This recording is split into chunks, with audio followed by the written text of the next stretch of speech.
রোজই তো তার শরীর দিয়ে খবর বেরোতো, তখনই বুঝতে পারছিলাম বলে একটা বড় রকম কমপ্লিকেশন কিছু হয়েছে, এই হবে ব্যাপার। তো যেটা প্রচন্ড দুঃখ লাগে, দেখুন মৃত্যু তো বয়স হয়েছে, ভুগছিলেন, মৃত্যু আসবেই, কিন্তু মৃত্যুটা বরাবরই, মৃত্যুটা বেদনাদায়ক জিনিস। এতকাল ধরে যিনি ছিলেন সে আর থাকবেন না, চিরকালই বেদনাদায়ক।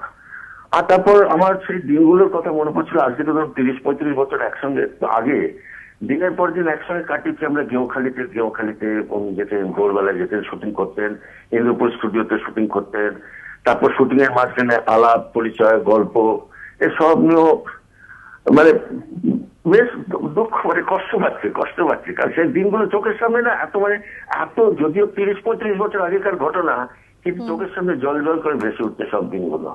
তারপর সারাদিন শুটিং করার পরে সন্ধ্যাবেলা যখন সূর্য মানে অস্ত গেল, সেই সময় নৌকো করে ফেরা, দেবী চৌধুরীর বজরা তৈরি হয়েছিল, বজরা গেঁওখালিতে ভাসিয়ে নিয়ে যাওয়া হয়েছিল, বিউটিফুল সব জিনিসগুলো ছিল।